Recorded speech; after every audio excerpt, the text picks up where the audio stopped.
प्रिय दर्शकों, भक्ति ज्ञान चैनल में आपका बहुत बहुत स्वागत है। आज हम भादो शुक्ल पक्ष को चंद्रमा का दर्शन करने से लगने वाले कलंक से बचाने वाली भगवान कृष्ण और समयंतक मणि की कथा का वर्णन करेंगे। आप ध्यान से सुनिए। नंदिकेश्वर कहते हैं कि आप लोग दत्तचित्त होकर इस कथा को श्रवण करें। भादो शुक्ल चतुर्थी को सदैव सावधानी पूर्वक गणेश जी के शुभदायक व्रत को करें। हे विप्रवर, नर अथवा नारी जो भी इस व्रत को करते हैं वे तुरंत ही कष्टों से छुटकारा पा जाते हैं। उनके सभी कलंकों का शमन एवं विघ्न निवारण होता है। सुनसान वन में विषम परिस्थिति में अदालत संबंधी मामलों में संपूर्ण कार्यों में सफलता देने वाला यह व्रत संपूर्ण व्रतों में श्रेष्ठ है। यह व्रत विश्व विश्रुत एवं गणेश जी को परम प्रिय है। सनत कुमार जी पूछते हैं कि प्राचीन काल में इस व्रत को किसने किया था? इसका प्रचार मृत्यु लोक में किस तरह से हुआ? आप गणेश जी के व्रत का विस्तार पूर्वक वर्णन कहिए। नंदिकेश्वर जी ने कहा कि इस व्रत को सर्वप्रथम प्रतापवान भगवान वासुदेव जगन्नाथ भगवान श्री कृष्ण जी ने किया था। जब उन पर झूठा दोष आरोपण हुआ तो उसके शमन अर्थ नारद जी ने उनसे इस व्रत को करने के लिए कहा। सनत कुमार जी ने आश्चर्यचकित होकर पुनः प्रश्न किया कि हे नंदिकेश्वर, भगवान श्री कृष्ण जी सर्वगुण संपन्न ऐश्वर्य युक्त भगवान है, सृष्टिकर्ता, पालनकर्ता एवं संहारक हैं, अव्यय, अप्रेमय, निर्गुण एवं सगुण हैं। ऐसे घटघटवासी भगवान कृष्ण को मिथ्या कलंक किस प्रकार लग गया, यह बात बहुत ही विस्मयकारी है। हे नंदिकेश्वर, आप इस उपाख्यान का वर्णन कीजिए। नंदिकेश्वर जी कहने लगे, पृथ्वी का भार हरण करने के लिए भगवान विष्णु और हलधर बलराम जी ने वसुदेव के पुत्र रूप में अवतार धारण किया। मगध सम्राट जरासंध के बार बार आक्रमण करने के कारण कृष्ण जी ने विश्वकर्मा द्वारा समुद्र में स्वर्ण निर्मित द्वारकापुरी बनवाई।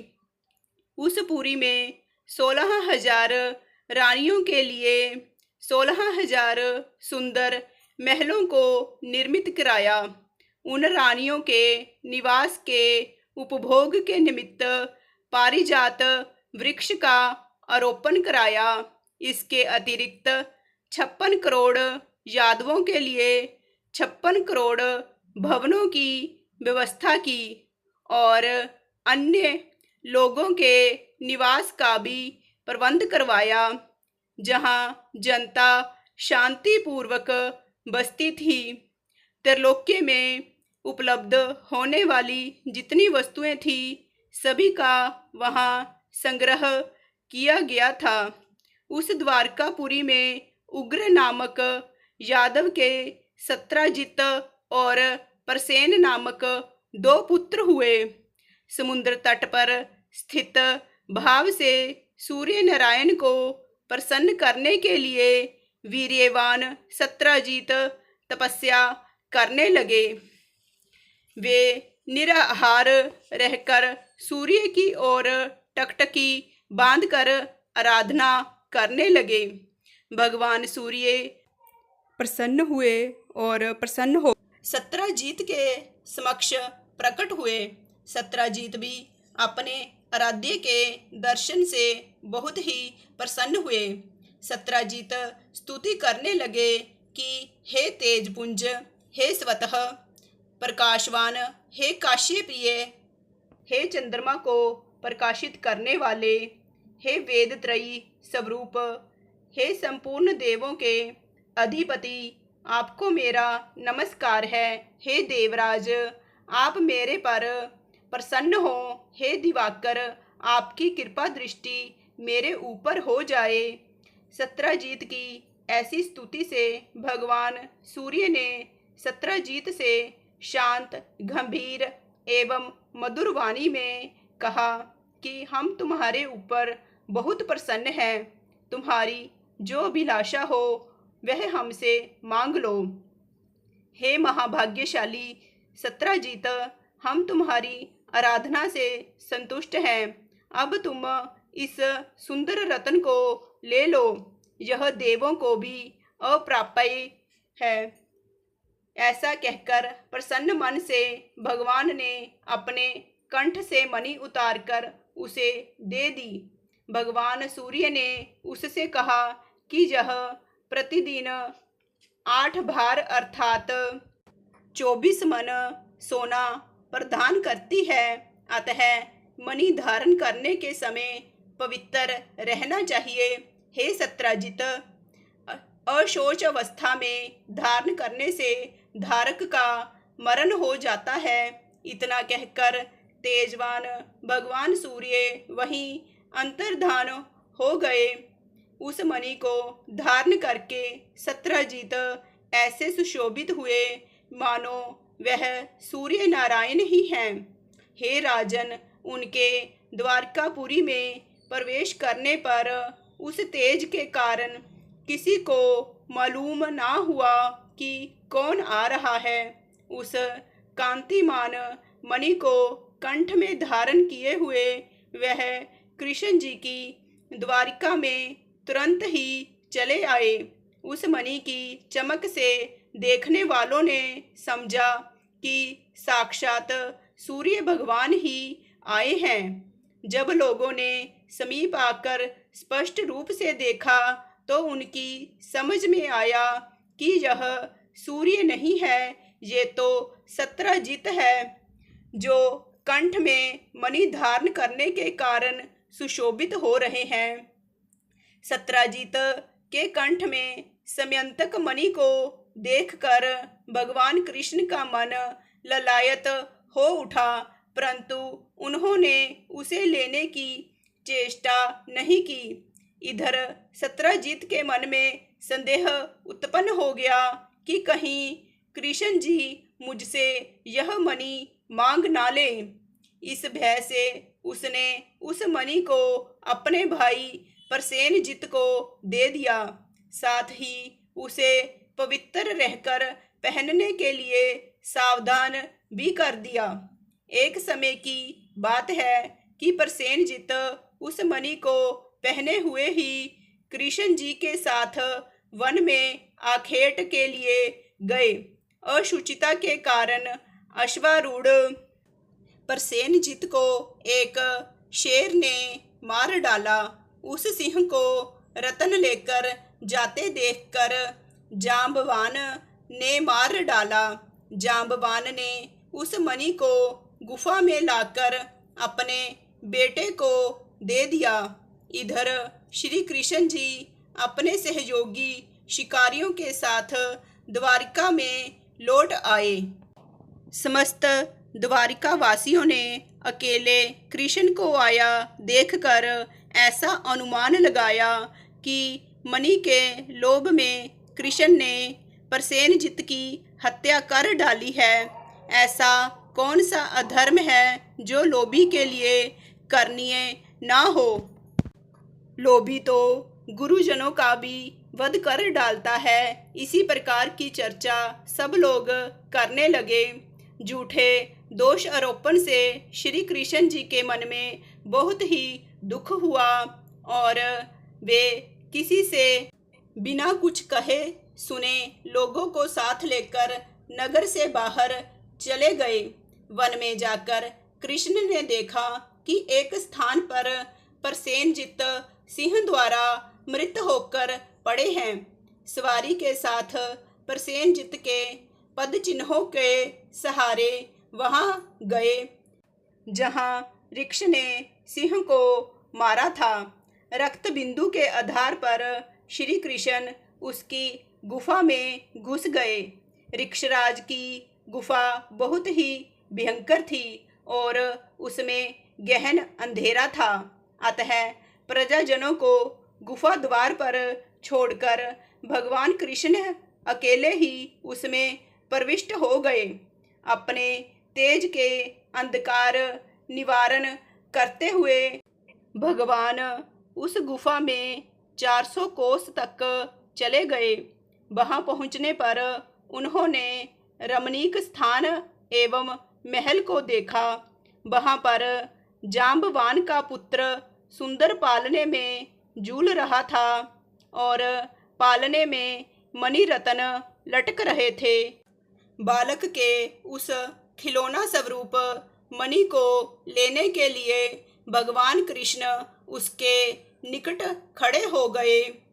रूप लावण्य से पूर्ण कमल नयनी किशोरी उस पालने को झुला रही थी। वह मंद मुस्कान भी बिखेर रही थी। ऐसी नवयुवती बाला को देखकर श्री कृष्ण जी विस्मित हो गए। वह कमलमुखी बाला धीरे धीरे कह रही थी कि लाडले, तुम क्यों रो रहे हो? देखो, प्रसेनजित को सिंह ने मार डाला और सिंह को हमारे पिताजी ने मारकर यह समयंतक मणि तुझे खेलने के लिए ला दी है। कमल नैन भगवान कृष्ण को देखकर वह बाला कामा आतुर होकर धीरे धीरे प्यार भरी बात कहने लगी कि मेरे पिताजी की दृष्टि पड़ने से पहले ही आप यहाँ से चले जाइए। यह सुनकर प्रतापवान कृष्ण जी हंसकर अपना 5 जन्य शंख बजाने लगे। उस शंखनाद से ऋक्षराज घबराकर उठ बैठा और उनके पास चला आया। फलस्वरूप भगवान कृष्ण और जाम्बवान में परस्पर तुमुल युद्ध होने लगा। इस दृश्य से सभी नारियां चीत्कार करने लगी और गुफा के नागरिक आश्चर्य में पड़ गए। उधर गुफा द्वार पर कृष्ण की प्रतीक्षा कर रहे पुरजन उन्हें मृत समझकर 7वें दिन द्वारिका लौट गए। वहां पहुंचकर उन लोगों ने उनका मृतक कर्म कर डाला। इधर गुफा के अंदर भगवान कृष्ण और ऋक्षराज में 21 दिनों तक लगातार मल्ल युद्ध होता रहा। भगवान कृष्ण ने ऋक्षराज के युद्धानुवाद को क्षीण कर दिया। त्रेता युग की बातों का स्मरण कर जाम्बवान ने भगवान को पहचान लिया। जाम्बवान कहने लगे कि मैं सभी देवों, दैत्यों, यक्षों, नागों, गंधर्वों, पिशाचों और मरुदगणों में अपराजेय हूँ। वे लोग मेरे पराक्रम के समक्ष नहीं टिक सकते। हे देवादिदेव, आपने मेरे पर विजय पाई है, इससे आपका देवाधिपति होना निश्चित है। मैं समझ गया कि आप में भगवान विष्णु का तेज है। किसी अन्य में इतना बल नहीं हो सकता। जिसके किंचित कृपा कटाक्ष से चारों पदार्थ सुलभ हो जाते हैं, उसके किंचित रोष से घड़ियाल, मगरमच्छ आदि जीव व्याकुल हो गए और अथाह सागर भी विक्षुब्ध हो उठा। उस सागर ने अपनी धृष्टता के लिए क्षमा याचना की और सेना के लिए मार्ग प्रदान किया। आपने सेतु बांधकर अपने यश को उज्जवल किया और सैन्य दल के साथ लंका पर आक्रमण करके राक्षसों का अपने बाणों द्वारा शिर छेदन किया। आप त्रेता युग के वही धनुर्धारी राम हैं। हे महाराज, जब जाम्बवान ने पहचान लिया तो उससे देवकी नंदन भगवान श्री कृष्ण जी कहने लगे। भगवान कृष्ण ऋक्षराज के मस्तक पर अपना कल्याणकारी हाथ फेरते हुए उससे प्रेम पूर्वक कहने लगे, हे ऋक्षराज, इस मणि के कारण मुझे झूठा कलंक लगा है। उसी कलंक के निवारण अर्थ मणि प्राप्त करने के लिए मैं तुम्हारी गुफा में आया हूँ। भगवान की बात सुनकर जांबवान ने प्रसन्नतापूर्वक अपनी कन्या जांबवती को उन्हें समर्पित करके दहेज स्वरूप मणि भी दे दी। भगवान कृष्ण ने कन्या और मणि ग्रहण कर जांबवान को दुर्लभ ज्ञान का उपदेश देकर जाने का विचार किया। भगवान कृष्ण के जाने से पहले जांबवान ने अपनी कन्या का पानी ग्रहण उनके साथ कर दिया। जांबवती के साथ मणि लेकर भगवान कृष्ण प्रसन्न मन से द्वारिका आए। जिस प्रकार किसी मृतक के पुनर्जीवित होने पर उसके परिवार वालों के हर्ष की सीमा नहीं रहती, वही अवस्था कृष्ण को देखकर द्वारका वासियों की हुई।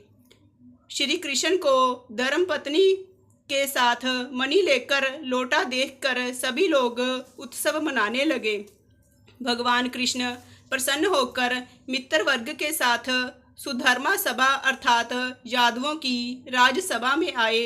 वहां उन्होंने मणि के गायब होने और उसकी पुनः प्राप्ति की सारी घटना को कह सुनाया।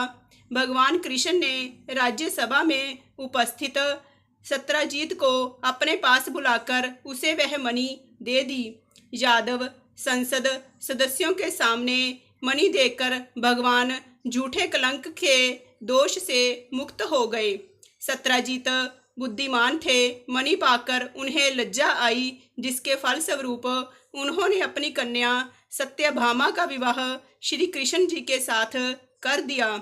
इसके बाद शतधन्वा, अक्रूर आदि दूषित हृदय वाले यादव मणि प्राप्ति के लिए सत्राजीत से शत्रुता करने लगे। एक बार की बात है कि श्री कृष्ण जी कहीं गए हुए थे। उनकी अनुपस्थिति में पापात्मा शतधन्वा ने सत्राजीत की हत्या करके मणि अपने कब्जे में कर ली। भगवान श्री कृष्ण के लौटने पर सत्यभामा ने उन्हें सारी बातें बतलाई।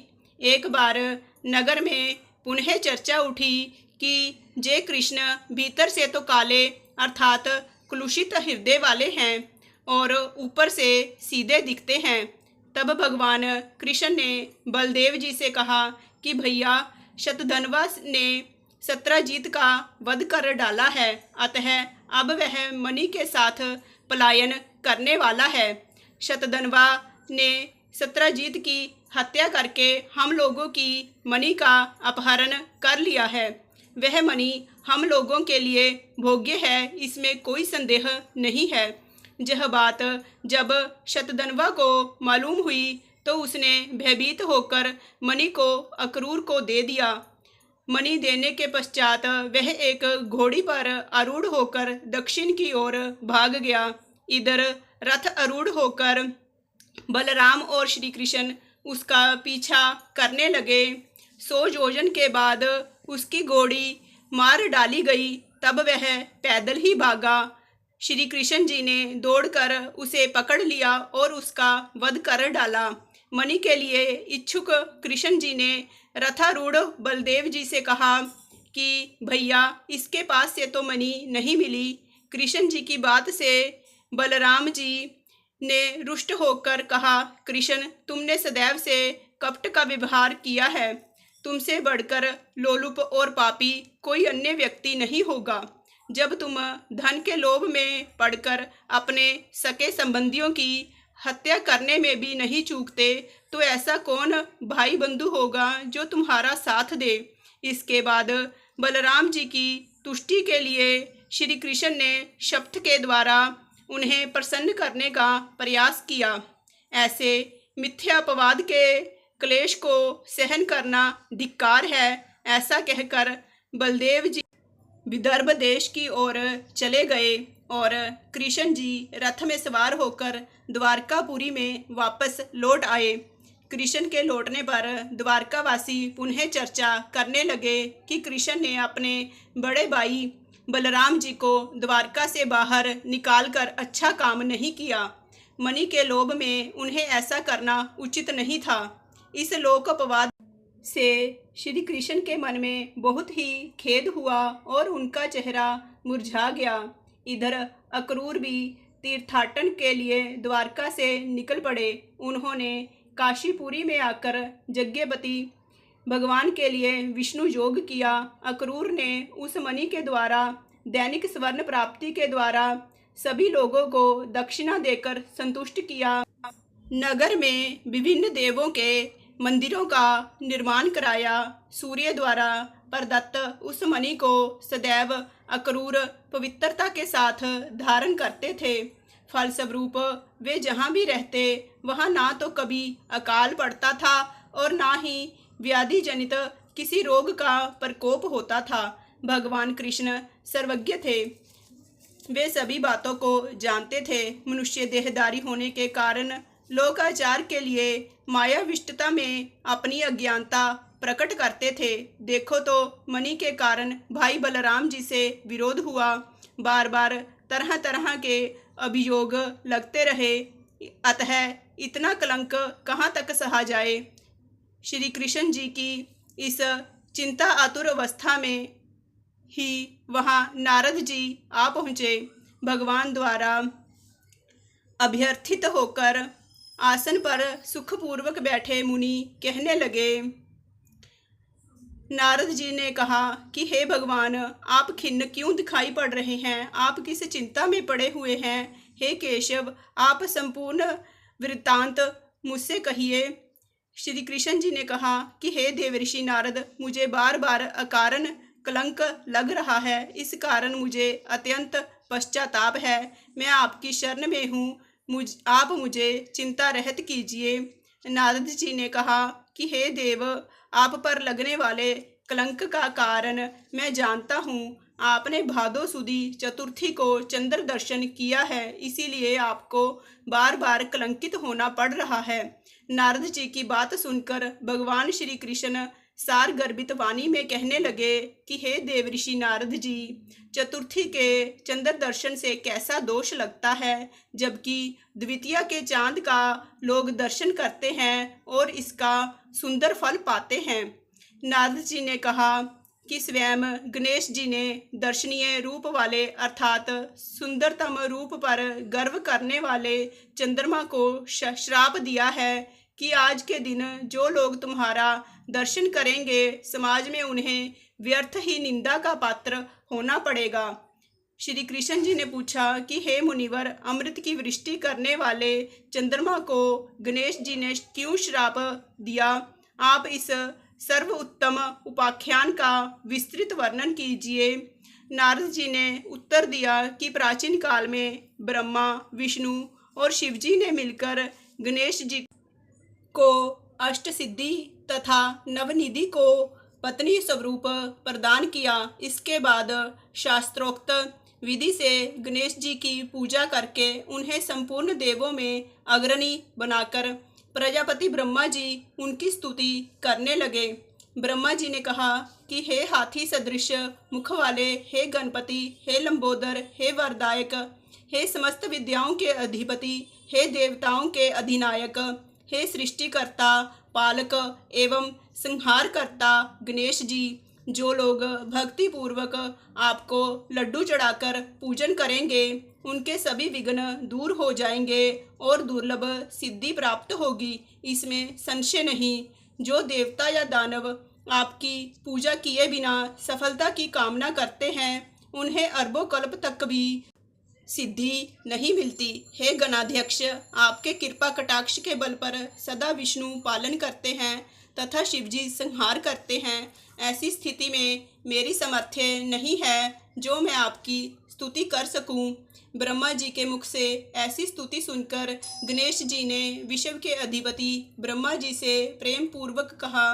गणेश जी ने कहा कि हे जगत के रचयिता ब्रह्मा जी, मैं आपकी भक्ति पूर्ण निश्चल स्तुति से अत्यंत प्रसन्न हूँ। आपकी जो इच्छा हो मुझसे वर के रूप में मांग लीजिए, मैं उसे पूर्ण करूँगा।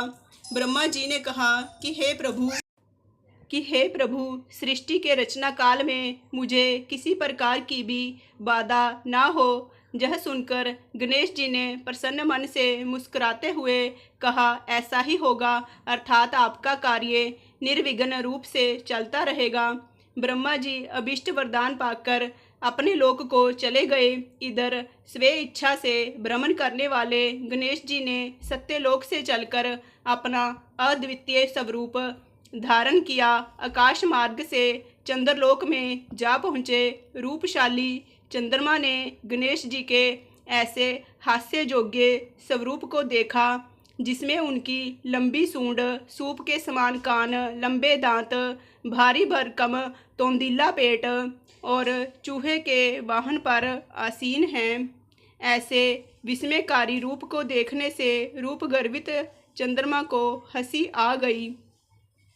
चंद्रमा के हंसने से गणेश जी कुपित हो गए और उनकी आंखें क्रोध से लाल हो गई। उन्होंने चंद्रमा को शाप दिया कि तुम दर्शनीय एवं सुंदर रूप वाले मुझको देखकर हंस रहे हो, मद दर्पित हो रहे हो, इसका फल तुम्हें जल्द ही भोगना पड़ेगा। आज से शुक्ल चतुर्थी के दिन कोई भी व्यक्ति तुम्हारे पापी मुख को नहीं देखेगा। जो व्यक्ति भूल से भी तुम्हारे मुख को देख लेगा, उसे अवश्य ही कलंकित होना पड़ेगा। नारद जी कहते हैं कि हे कृष्ण जी, ऐसा भीषण शाप सुनकर विषम में हाहाकार मच गया और चंद्रमा का मुख मलिन हो गया तथा वे जल में प्रविष्ट हो गए। उसी दिन वे चंद्रमा अपना स्थान जल में बनाकर रहने लगे। इधर देवता, ऋषि और गंधर्वों को बड़ी निराशा हुई और वे सब दुखी होकर देवराज इंद्र के नेतृत्व में पितामह ब्रह्मा जी के लोक में गए। ब्रह्मा जी का दर्शन करने के बाद उन लोगों ने चंद्रमा के वृत्तांत का वर्णन कर दिया कि आज गणेश जी ने चंद्रमा को शाप दे दिया है। तब ब्रह्मा जी ने सोचकर उन देवताओं से कहा कि हे देवताओं, गणेश जी के शाप को कोई काट नहीं सकता है, ना तो मैं काट सकता हूँ और ना विष्णु, इंद्र आदि देवता भी नहीं काट सकते, ऐसा निश्चय जानिए। इसीलिए हे देवों, आप उन्हीं की शरण में जाएं, वे ही चंद्रमा को शाप मुक्त कर सकते हैं।